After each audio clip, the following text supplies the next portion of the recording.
Tata just காரில் general செக்கப்புக்காக customer நம்ம video பார்த்து நம்ம கேரேஜுக்கு எடுத்து வந்தாங்க. 4 வீலும் கழட்டி பிரித்து செக் பண்ணி பார்த்ததில் ரியரில் வந்து வீல் சிலிண்டர்லேருந்து பிரேக் ஆயில் ஃபுல்லாக லீக்கேஜ் ஆயிருந்துச்சு.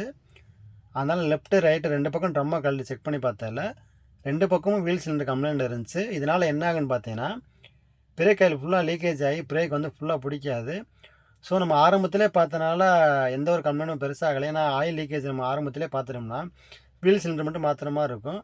இது அப்படியே கவனிக்காமல் விட்டுருந்தோம்னா பிரேக் ஷூ எல்லாமே வந்து ஃபுல்லாக கம்ப்ளைண்ட். ஏன்னா அந்த ஆயில் பட ஷூ வந்து வேகமாக வீக் ஆக ஆரம்பிச்சிடும். ஸோ கஸ்டமர்கிட்ட சொன்னால் ஓகே 2 பக்கம் சேஞ்ச் பண்ண சொல்லிட்டாங்க. இதோட ப்ரைஸ் பார்த்தீங்கன்னா 850 ரூபா வந்துச்சு. ஸோ அதனால் லெஃப்ட்டு ரைட்டு 2 பக்கமும் சேஞ்ச் பண்ணிவிட்டு மற்றபடி பிரேக் ஷூ ட்ரம்மு எல்லாமே ஓரளவுக்கு நல்லா இருந்துச்சு. நல்லா எம்எஸ் தேய்ச்சிட்டு 2 பக்கமும் ஃபிட் பண்ணோம். லெஃப்ட் சைடு பார்த்தோமோ அந்த பக்கமும் அதே மாதிரி தான் இருந்துச்சு. அதனால் கஸ்டமர்கிட்ட சொன்னால் 2 பக்கமும் தரமாக மாற்றி விட்ருங்க. பிரேக் ஷூ எல்லாமே செக் பண்ணி பார்த்ததில்ல பிரேக் ஷூ மற்றபடி இப்போ ஃப்ரண்டில் வந்து பிரேக் பேடு பிரேக் ரோட்ரு எல்லாமே நல்லா இருந்துச்சு. பேக்கில் மட்டும்தான் கம்ப்ளைண்ட் இருந்துச்சு. நல்லா மாற்றிட்டு இந்த வண்டிக்கு வந்து .4 ஆயில் வரும். .4 ஆயில் ஃபுல் பண்ணிவிட்டு பழைய ஆயில் ஃபுல்லாக வெளியே ஏற்றணும். ஏன்னா பழைய ஆயில் ஃபுல்லாக வந்து ரொம்ப கட்டியாக இருந்துச்சு.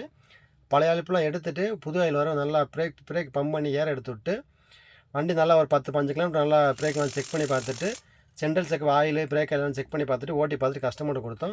கஸ்டமர் சாட்டிஸ்ஃபைடாக இருந்தாங்க. இந்த வீடியோ பிடிச்சா நம்ம சேனல் லைக் பண்ணி ஃபாலோ பண்ணி வச்சுக்கோங்க. கார் சம்மந்தப்பட்ட நியூஸ்னால் கீழே நம்பர் கால் பண்ணுங்கள். தேங்க்யூ.